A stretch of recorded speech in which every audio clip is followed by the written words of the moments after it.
are. After all these years. Yes. You're taking a big step. Live with Greg. And I'm here with Antoinetta, who was a close friend for many years, and you want to break tradition and ask me questions. Well, not tons of questions. I'm just curious, since I know that a film or video in the past was a passion of yours, did that stir this, or was it something internal other than that stirred this venture? Well, a passion is internal, right? Yeah. So it is internal, and it is definitely my desire to perform and create in entertainment and media that spurred this. Okay, so it was an offshoot. Yeah. Definitely. Yeah. I was just curious. I had to ask All to right. know. And how is your stand-up going? It's been on hold for a couple months. Okay, because I haven't gotten anything. Yeah. Who knows when people are going to actually see this, but yeah, it's the end of November. And I have a film project that I'm editing. But that, for whatever reason, I wasn't editing and I wasn't doing stand-up for the past couple months. So, Yeah. I think I'm over that darkness, maybe. Knock on wood. So now I'm back to editing, and I have to get that under wraps, and then I'll go back out. Yeah. Life sort of gets in the way sometimes. Or we get in the way. I think that's what I got in the way. I would just sit there watching myself like a deer in the headlights, just in shock. Well, good that you're coming out. Thanks. I'll see, yeah. Now your turn. All right. What have you found in your life that keeps you engaged in being alive? I think probably the core is service, and that comes in many different forms. But I think really at the crux of it, that makes me feel like I'm contributing something. Like that's one problem I have with when I'm concentrating on making jewelry. I feel like it's not that. I've had other people tell me, oh no, it's an art form and it's beauty and people like beauty and so you make somebody feel good, blah, blah, blah. But it doesn't feel like that. You're in there by yourself creating these things, and it just, since they are embellishments, it just doesn't give me that same feeling. It's a different aspect of creativity, but it doesn't fill that other spot. It's kind of funny. So I found that for me, service, and whether it's cooking, which is more in the realm of where and how we met, or whether it's teaching, those are the ones that I feel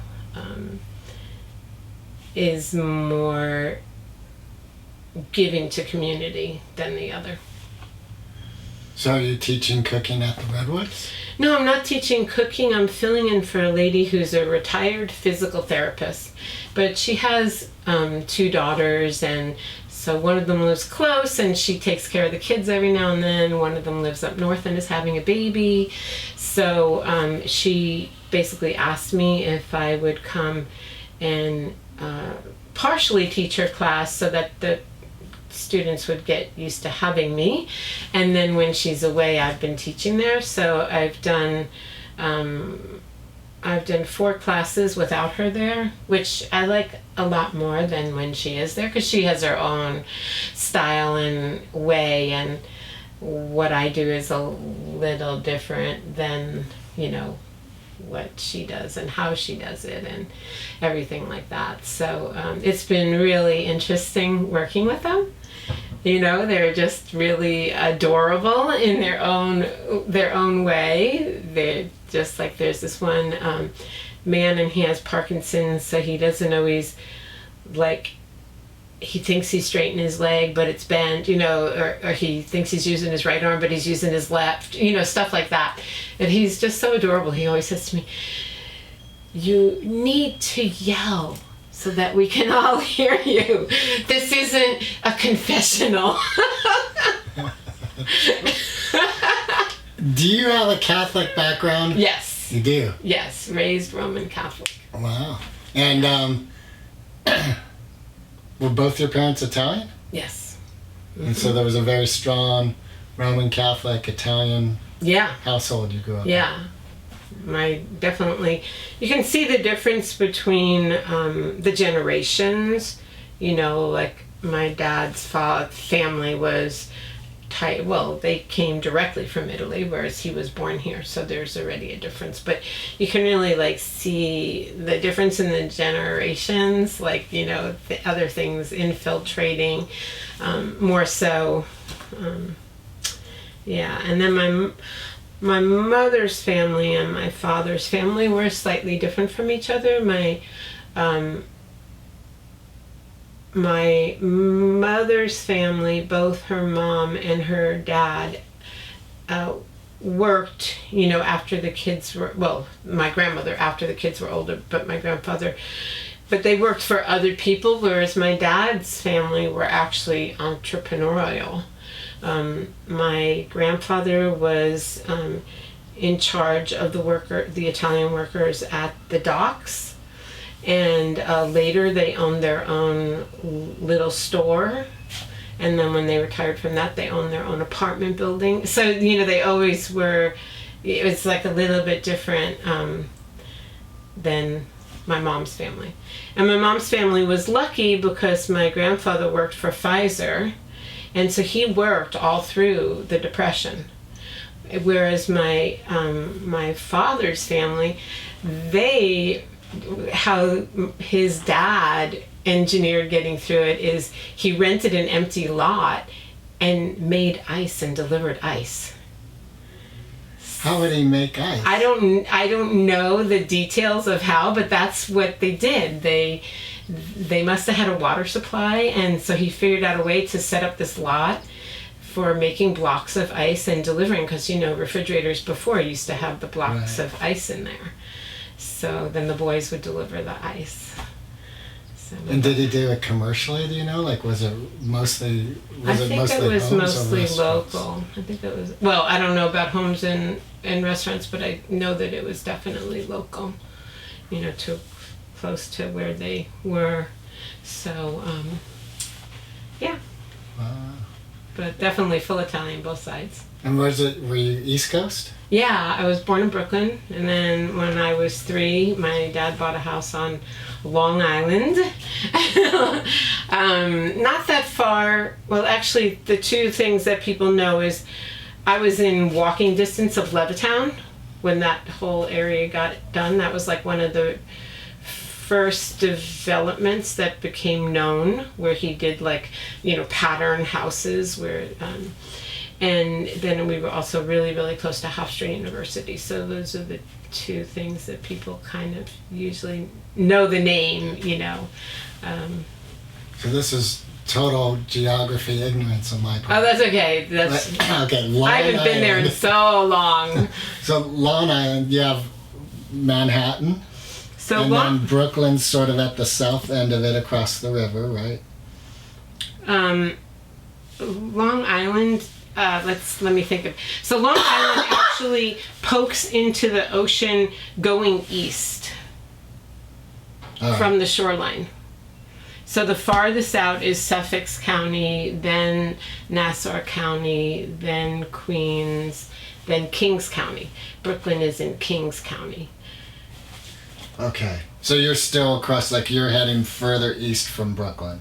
Yeah, yeah. We were in Nassau County, and then there's still one more out past us. And now people live like all the way out. I mean, they like drive in all that way. And so like there's a stereotype of the Eastern Italian family that you see in movies. Yes. Is there resonance of truth to that? Well, Edward, Vanessa's dad, would say yes, because he always had these images of the mafia. Like, he was like really afraid of the thought of even like having an East Coast wedding, because he had this like image in his head, which is really kind of comical. The thing that is probably the most true within my family that is often portrayed in film is we would go to my grandmother's and my mom's family. And she comes from a family of 6 as well, as we came from a family of 6. Only one boy, all the rest girls. And they would sit down, the women, and they would all be talking at once. And you would really wonder who was listening. But yet the reality is they're women, and they could hear, even though they were, it was hilarious. So that, like, everybody, talking at once. And I don't know that I've ever seen this, or I can't think of a film that I've actually really seen this. But in the, not my grandma's, like, first 2 houses, but later where she lived in Queens, in Forest Hills, the men would all go downstairs in the basement and play cards. The ladies would be upstairs making making the food, serving the food. The guys would go back down, cleaning the dishes, having the demi-tasse. So that was like a real thing that happened, except for on holidays, on real big holidays. Then we were in the front room, which was bigger, and everybody just piling. That was like, speaking of food, I don't, when I think about how much food and how many courses, like there would be the pasta and the meat and the meatballs and the sausage had to also be there, even if there was another meat, and the salad and the vegetables, and then there'd be the pastries that everybody would like buy their favorite thing and bring it. It's a good thing that when you're young, your metabolism is fast. Wow, let's talk about that. But do you think it's possible to change your metabolism in your like elder state? I would consider us elders. Oh, right. So been there for a while. Do you think it's possible to enhance or speed up one's metabolism?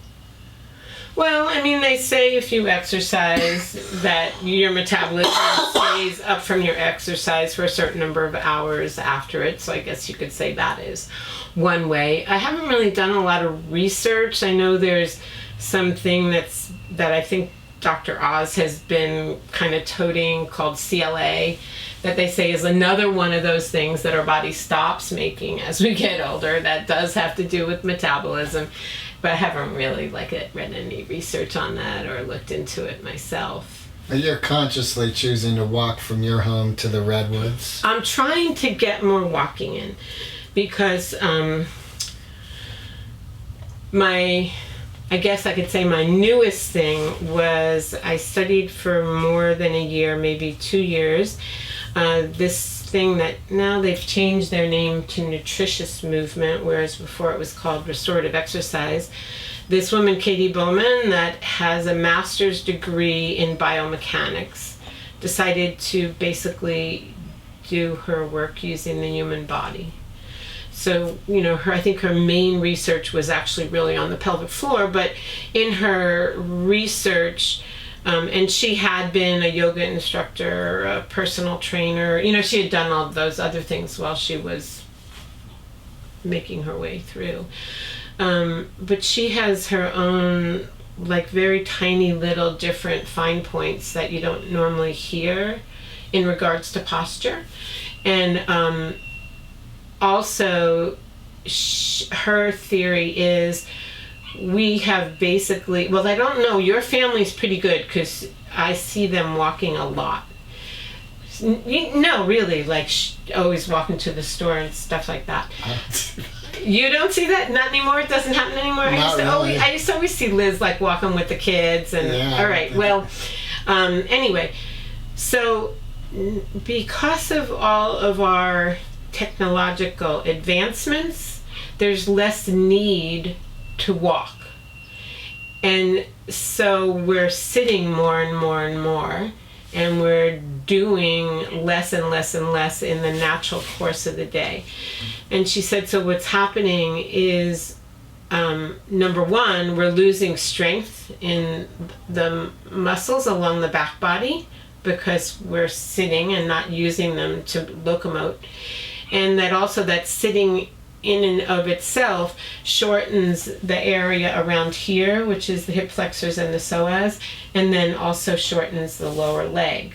And that people that wear heels, it's even worse because then the heel is up like this, and the muscle itself will start to make less cells and become shorter. That's why women that wear high heels all the time have a hard time like walking uphill in flats, right? Because that's gotten so shortened. So I've been trying to walk more because she says that walking is really like an excellent exercise when done in flat shoes that have no heel whatsoever. So for several reasons. One, that when your heel hits the ground, the message goes up the bone to make bone. So it creates more impact for osteogenesis. And that just regular walking, when done in proper alignment, so she's really on like what direction the muscles should be and how our bad posture is ruining that, and then they can't function properly. But yet if you're walking in proper alignment, then you're using like your arms and your legs and the push-off, and all of that is like really a good exercise. And that if, I think there's actually a number, I forget if it's 100 or 200, they already know like if you take a certain number of steps per minute, it's already considered aerobic. And it's one of those, it's either 100 or 200, I just don't remember which of the two. And so it really doesn't take all that much to get in what is scientifically called aerobic, really. And some scientists are beginning to think that actually doing long, stressful workouts, like let's say doing big, long marathons or whatever, actually creates an internal stress in the body. So it creates a stress factor. Even though you think you're doing something good, there's also these other negative implications to what you're doing because it's going on for longer than the body. I think they said like an hour and a half is the most you should really work out in a day. Like work out. So anyway, so I've been trying to get more walking in because I realized that even though I go to the gym every day, once I'm home, I don't really walk very much. I walk up and down my stairs, but I don't really have a lot of need to walk. It's not like when Vanessa was little and we'd always like walk to the park and play in the park, and when you're older, it's sedentary is the word that comes into reality. But do you think that comes into reality because we're making choices like that are sedentary choices? I think unless you choose to decide things that are that push you outside of your I don't really have to go somewhere to work, right? I can just walk down to my garage. So that's another thing. People that work, then they're going to work and possibly walking around their office, etc. So yeah, choices of course come into it, but I don't know. I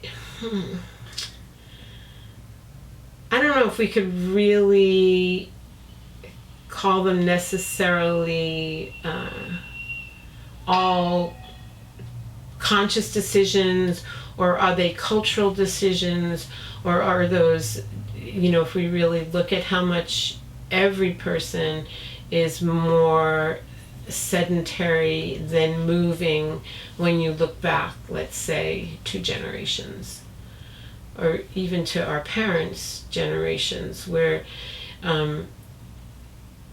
some people had cars, but yet a lot of people still were taking public transportation, so then they had to walk to wherever that was, and wherever that happened to let them off, they had to walk to where they were going. And I think they found like places like London that people actually walk more just because of that, because like they're walking more to get to their work, whereas in our country there's less of that. There's less like space and walking, and that I guess if you didn't count farms, because that's heavy labor, but just in general, that they found that city people tend to walk more than like us, suburban. And I think it once again is because there's less good, useful municipal transit, so people are hopping in their car to go everywhere, right? They're just like doing that. And I think we have this falsehood in our head about time, so we feel like we don't have the time, even if it would just take us a half hour. And what would you be doing with that half hour, you know? And so doing something like going for a walk for a half hour is actually good for you on a muscular level, but it's also good for you on a cellular level, right? Because the blood is pumping more, you're getting more oxygen, fluids are able to exchange. So it's sort of, I don't know, it's sort of, I think it's a cultural evolution that's happening, that's making us, without realizing it, more sedentary as opposed to more movement oriented throughout the day. Yeah, I'm just hanging up on this thought of you talked about time, and we have this concept that we're out of time. We need to hurry up. So we make a choice to get somewhere quicker, which is a car. So it keeps us in a sedentary lifestyle. And so on the one hand, I don't know, there was like a conflict. Like on the one hand, this thing, hurry up, move fast. But we're making choices in which our physicality isn't moving. Correct. That's why I was saying there's like this strange non-reality about time and how we use it. Because it's not really to our best benefit, let's say, to get to the store in 5 minutes. That would only take us a half hour to get, you know what I mean? It's sort of like, then what? Then how do you, that time would have been, well, I don't know, whatever. And I think the ability to hold everything is we have 24 hours. That's just a given. And when I talk to a lot of people, and I know for myself it's a struggle where I want to be engaged in work and busy. I also want to be physically active. I also want to have playtime.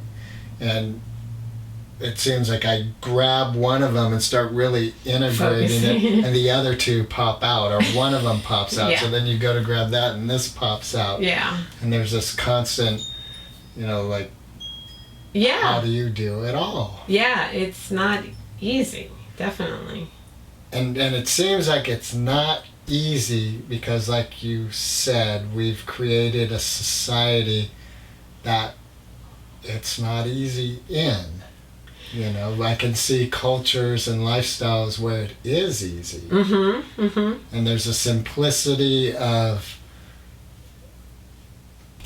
life, I guess. I mean, it definitely seems like our emphasis on the outer accoutrements, as it were, has created a life in which we're never... it's kind of interesting because since doing this and going through the program and everything, I'm on this one Facebook page that a lot of the people that have already gone through the training and everything put up articles or ask questions or, ask for help.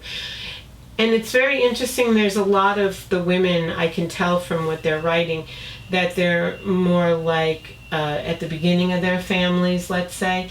But it's very encouraging. There are quite a few of them that have posted comments that, you know, now I've decided to try to make walking be part of my natural activity. And so I just like walk to the store, you know, or walk to pick up my kid from school. And how much better they feel after doing that for a while. And then isn't that, in some ways, isn't that better for the children? Because I don't know about your kids, but I know in my family, I see a lot of the little ones like on the computer. And I'm afraid to see what this next generation is going to be like because of that. Because, like, you know, well, my little sister, who's, you know, has a job in computers, but she had her little kids, you know how people used to say they put their kids in front of TV for a babysitter. I can remember her putting her little ones in front of a computer, I think it was like at the age of 2, and just letting them figure out how the game worked. And so I just wonder about how interpersonal relationships with other people are going to be affected by this whole generation where their whole entire life they've been with the computer as a main part of their entertainment and their time, you know. I'm kind of worried about what it's going to look like. That's, I guess, in a different segue, but... No, I don't think there's any need to worry. I really think that the base aspect of nature and life is positive and productive, creative, and it's going to out. It's always going to find the way. But those aren't the things that I worry about. None of those are the things I worry about. I worry more about the interpersonal. No, but that's what I mean, is that if that is truly an aspect to the health of life and humanity, it will find its way. And whatever is created that doesn't have the interpersonal will collapse. Just like I think the United States is heading towards collapse. Correct. I would agree with that. Yeah, so, and it's not like anything to get dramatic about. No, it's just I historically looking at yes. world powers. Yeah. There's an element of them where it's no longer the people, you know, as it were, with these. Okay, so and it's kind of like, I think. So I hope you're right, because that's the part I worry about, because, you know. It might be a few generations or generations of generations, but it just will be fine. And maybe not, but then what? Like, so then you get into an element of what are we? Are we finite? You know, like, is the end of our life the end of our life? Or do we go beyond that? And if you have a personal belief or decision about that, then I think that sort of paints the whole thing, because if you think we're finite, then perhaps it's more catastrophic that humanity could be off the planet. But if you don't believe that, then so what? True.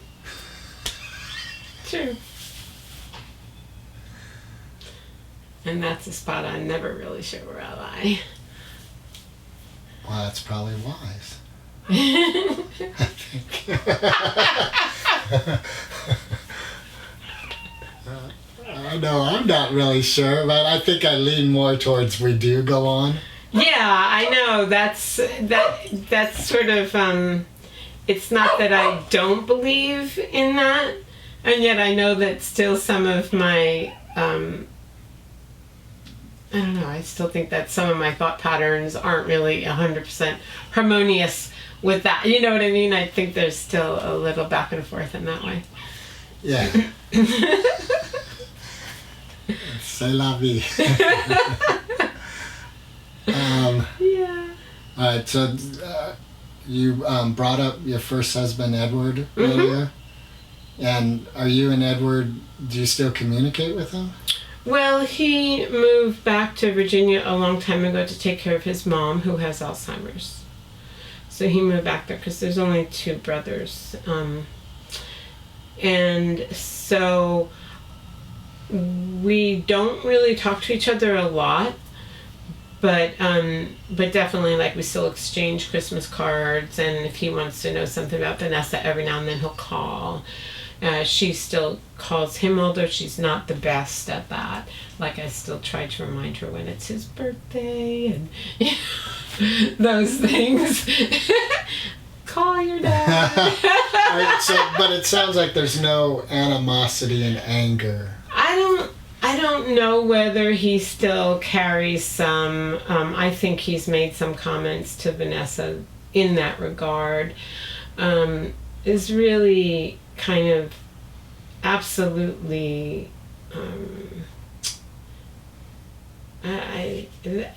for lack of another word that comes to mind right away, it's a little bit ridiculous because when I found the place in San Rafael finally that I thought would work okay for getting Vanessa to school and for me being able to afford to pay for it, etc. Before I signed the lease, I said to him, "Are you sure this is what you want?"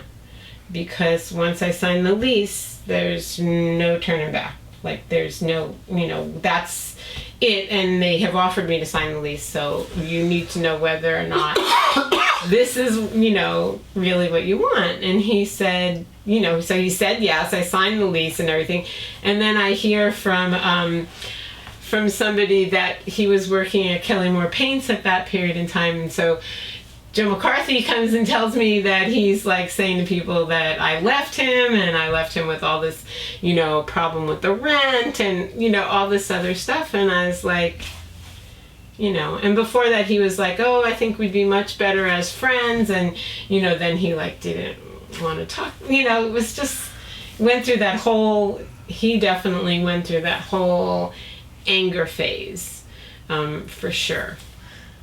Okay, I recently had an experience, and let me give a, what do you call it? Synopsis. Prologue. Okay. This. The prologue is that I've been working with this doctor, and he is working on mindfulness and well-being in a person's life, and what are the attributes of that, and what practices can one do to have well-being in one's life. He is a doctor and very pragmatic in his research and his own experience. And he has chronic illnesses, so he also is a case study for himself. He told me that there is a case, and there's many of them, but this one particular one he's talking about, of a woman who was multiple personalities. Her blood type, she had 3 distinct multiple personalities. Her blood type changed based on one of the whatever character she was in? Yeah, so it was the same blood type for 2 of them, and it was different for the third one of them. Oh my God. Her eye color changed. She, there were some other things, and it's documented. Whoa. Part of what his, baseline belief is, our thoughts change our physiology. All right, so to me that's like proof that, and it is third hand, so I accept that, but proof that our thoughts change physical reality. So, and then this kind of does tie into Edward, and this is how it goes. Okay, so the other day I was feeling this animosity, anger towards my sister-in-law, who we live together, and I definitely have my ODD pet peeve things. And I looked in the shower, and I'm feeling this and I look in the shower, and there's hair in the shower, and I'm like, and I knew she just took a shower, look at your hair, and then I kind of caught myself. I'm like, whoa, what are you doing? That has, what you're feeling has nothing to do with her. So what's going on? And I took a breath, and okay, well, whatever. I look in the shower, there's no hair in the shower. It's clean. I'm like, wow. And I think for couples, and I have this current experience where someone like called me out on all this stuff, you know, and said I should own up to all this stuff. And I was like, okay, I'm willing to talk with you about it. When's a good time to talk? And the person's disappeared so far. You know, life's not over. But you're talking about Edward where you're hearing A, he's telling the world C, and then it's experiencing D.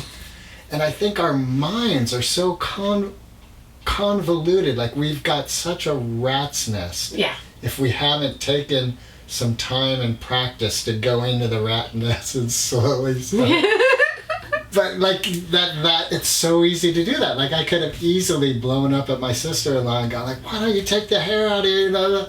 You know, when was there hair there? Did my mind change Dissolve the the physical? hair. Right. Like, I think there's potential for that to be real, that my mind created it, my mind dissolved it, you know, or, I don't know. Yes.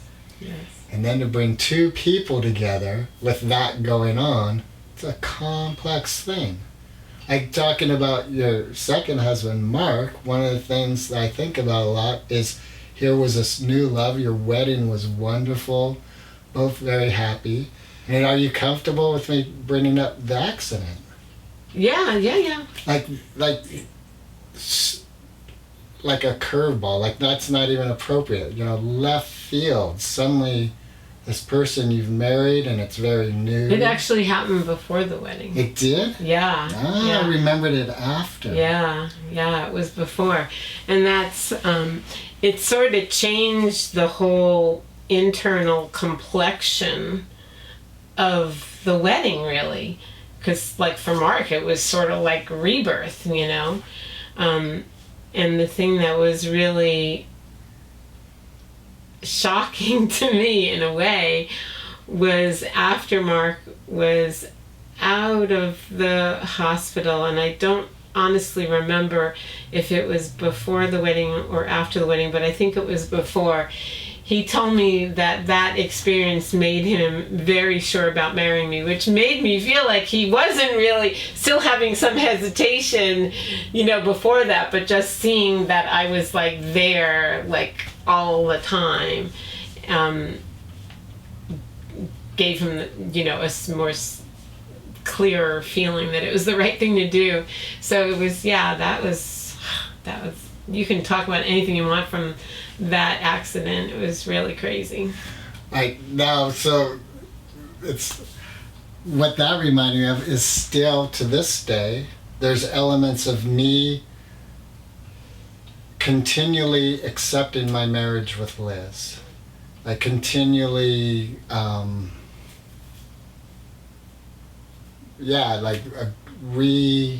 it's almost like redoing the vows. You know? Is that true with you in your marriage? Is there, like, there's no end and the credits roll and you're done? No, I don't think it's ever like that. It's too bad. I guess it could be, you know, when people really have decided that their marriage is just convenience, then maybe it feels like that. You know, I mean, there are definitely, unfortunately, very many marriages that become just a convenience, and they each sort of do whatever, and, you know, it isn't what it was in the beginning, but yet they don't want to separate. I can remember a really, really long time ago, and I don't remember the man's name, but it was someone that I knew from, you know, from working and being in Mill Valley for so long. And he owned that property right across the street from the shoe store, the shoe repair store, Tony's. Okay. And he and his wife owned a lot of property. And he actually said to me, this, like, you know, person that wasn't really an intimate friend of his, he said, you know, he's like, I couldn't afford to get divorced now. He's like, there's no way we like have to stay together. There's just too much, that I've built that I would lose. And unfortunately, I do think that some people, stay together because of that. And don't want to lose their stuff. No, I hate to say it, but I think there are some people that that live that life, that becomes part of their thinking around, do we stay together or don't we stay together, and so maybe if it goes beyond just that to where, okay, we're just staying together because whatever, then maybe it does feel more like the credits rolling. Sitting at the table. Paper, newspaper. Rest you. Do you think your relationship with Mark has benefited from the dissolvement of your marriage with Edward and you processing what that was about?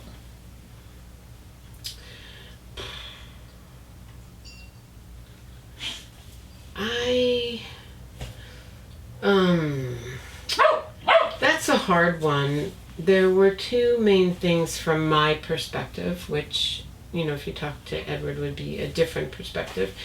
But there were definitely two things from my perspective that were very, very difficult with Edward. And one of them, I think, came from the fact that where they lived, they live in a beautiful spot in Virginia, but it basically is open land on that side of the road, open land behind their house, and just one row of houses. And the main town was down this road. It wasn't like, oh, we can just walk, a mile and be in downtown. So he and his older brother, who now is not on this planet, were more introverted. His younger brother was more involved. He always was working with the school newspaper. He was always involved, like, politically in school. But basically those boys were very inbred with themselves. They were their best friends. And they were all boys. So there was no girls that they were around, since so much of their time was spent together. And I think that became a problem later because he didn't really have friends that he talked to, which, the stereotype says that guys less talk to their friends about their problems. But in this case, what would happen is we could have an argument, we could have a discussion, we could come to some agreement, and then 3 days later, after he's mulling this over in his head, he would come back feeling like he gave up everything, that it wasn't a compromise. And so there was never a way to really work things out, because you'd think you had worked it out, and then all of a sudden he'd come back feeling like he had given up everything. And that can come from a lot of different areas, self-esteem, or not having the experience, or many different places that could come from. But that made it rather difficult. Not that that doesn't mean that maybe later on there would be another problem, but to feel like you can't ever come to a middle ground and say, yeah, it's okay, I mean, nobody in any relationship can make it happen if they're not willing to compromise. I mean, that's what relationship is about. Everybody has their own thing. You're coming together, so you have to find that middle. I mean, that's how I feel anyway. You have to find that area. So that was really, really difficult. And, then there were other sexual issues that were not a perfect fit. And, some people from the outside would just tell me, like, afterwards they'd say, you just were a much stronger person than him. And so there was an unbalance in that. But I think that also came from that same place where then he had was lacking in self-esteem. But he's a great guy. I mean, he's a great human being, really kind and, talented and all of that stuff. So it's not that, like I never felt like that. But it just got to the point that it just was like, okay, my heart is ready to move on. I just needed that feeling of, that, and it just happened. It just happened one day. I was in a restaurant and I saw this person that I thought was a really nice person, and I could feel inside myself, okay, yeah, I need to move on, because just feeling that surge of that, it was just... Was that person Mark? No, I'm not going to say who it was. I can tell you off the camera, but not on the camera. But yet it made me realize that, that it was time, that I was physically wanting that, not that person, but wanting that. That feeling. Yes, and someone exactly. that you could connect with. Yeah. And so it's kind of funny that was like the... Excuse me. That's okay. Was that a cough or a sneeze? It's a cough. All right, so with Mark, there's a good chance you're going to go, no way, this isn't going live. Are you kidding? Well, as long as you can edit, right? No. Oh, no, you can't. Okay. No. All right. No editing. Okay.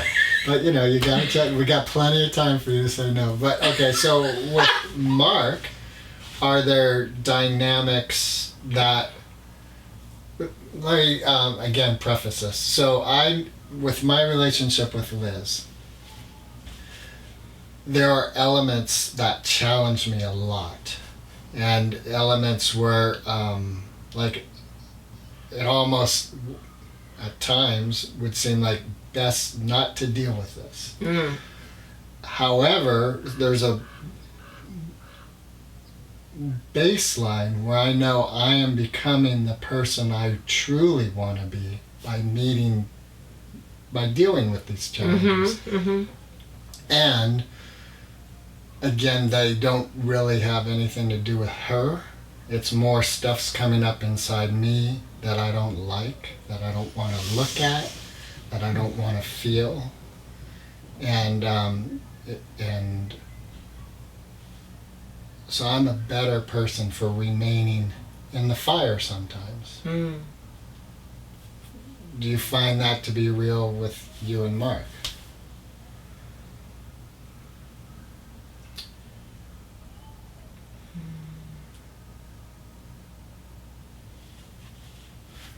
Like, ultimately, are you on the path of who you want to be in your relationship with Mark?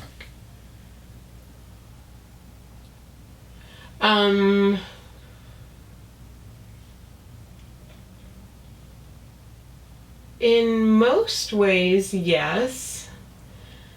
I think the biggest rub that comes back over and over, like you were saying, really has to do with communication. For whatever reason, sometimes Mark hears exactly the opposite of what I said. And that's really a hard one to know how to work with. And so I wish, sometimes he will say, oh, it must just be because you're from the East Coast and I'm from Southern California. It must be something about your dialect that I just, hear you different or whatever. But yet there's something else, and I don't know what it is, that's must be going on for that to happen. Because it happens, not like every day, but it will happen. And it's always very perplexing, and yet it's not like I have a tape recorder going all the time in my house or something that we can go over it and say, okay, you know. Rewind that tape. He installed security cameras, but they're all pointed inside.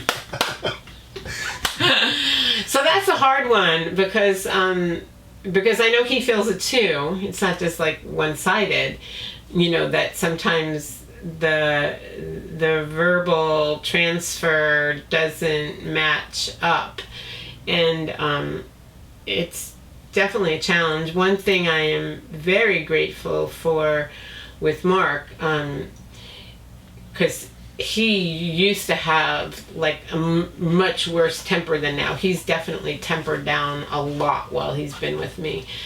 But one thing is that when we would have a discussion, usually we were able to get somewhere and he didn't change it 3 days later. You know what I mean? Like, he's sort of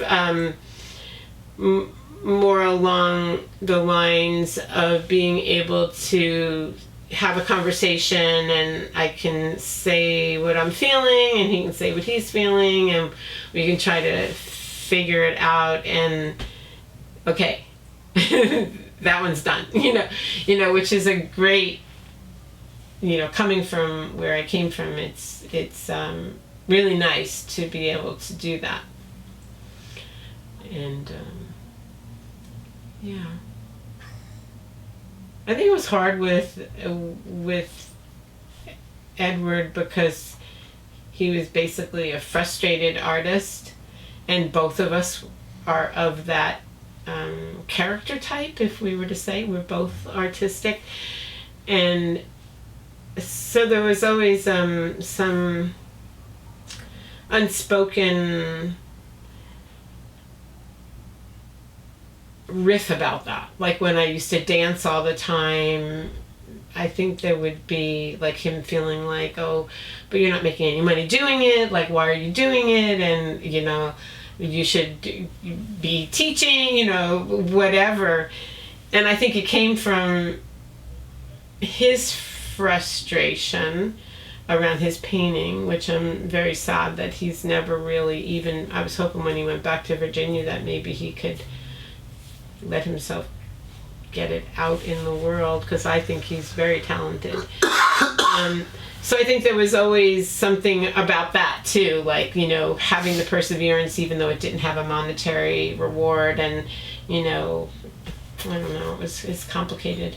One of my friends who is happily married, to the best of my knowledge, and he's well off, and he said, because another friend did a documentary interviewing people about relationships, so my well-off friend said from his experience with being involved with that documentary, he found there's always two things that seem to disrupt relationships: sex and money. Yeah, sex, money, and space. They say not having enough space is really, really hard on a relationship. Money is huge, huge. Nobody can get away from that. It's just too big. And then, yeah, I mean, if you're not energetically, right? Sex is an energy exchange. And so if that doesn't happen, then, yeah. Yeah, but I think sex is a choice to a degree. At least that's my experience. There's an element of, I could sleep with anyone. You know, given... Yeah, well, we're not talking about that, are we? Because there's a difference. If you have a connection with someone, right? There is... It's a good one. Well, I do believe that us as a society, us as humanity, do not know the depth of what really happens, even if you just sleep with someone and for you it's a one night thing and you're like, whatever, you know, there's still an exchange. Yeah, I agree. Yeah. I agree. So that's just a given in the biology of the act. Makes it even more so. Yeah. Makes that little cord connection. Right, right. That's why you try to tell people, you try to instill that in your kids. It's never as casual as you really think. Right. And I think that, happens anyway. Where was that going? The eyes are going. So I was just thinking, 'cause I don't really have any experience, but I know, like, I'm trying to think. I don't think I have any personal experience, so this is hearsay again, which hearsay to me, kind of dangerous. But I hear a lot of people who, they're with someone and it's like a booty call thing. It's like, whatever, I don't care. But then the person goes, okay, I found someone, we're done. And suddenly there's like, oh, wait, there's like there was more to it than just that. Yeah, well, some people on a spiritual level will say that. I mean, that anytime you have sex, there is a psychic cord that connects. Yeah. So it's just all a matter of how you think and what you believe. But there are definitely people in the psychic realm that would say that cords need to be severed if you want to clear yourself. And severing cords is hard. Yeah. It's like a painful thing. I'm more prone to us establishing more cords and learning how to live in peace with that. Because I think that's really the given. Like, that's the reality. Severing cords is not practical. Yep. He goes, was there anything else? Like, I feel like we kind of... It was definitely a jump. Yeah.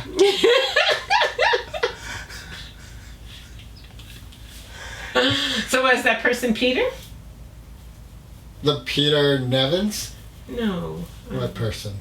The person you said that one of your friends that was well off was into. Oh, no. Person across the bay. Yeah. Just curious. Yeah. No, not Peter. I feel complete in this. Is there anything? Good. Like, is there anything more that you'd like to say, or? No. How are you feeling about it? I feel okay. I don't think we went in any treacherous zones that we have to really worry about. So you feel like this could go live? For you, not me.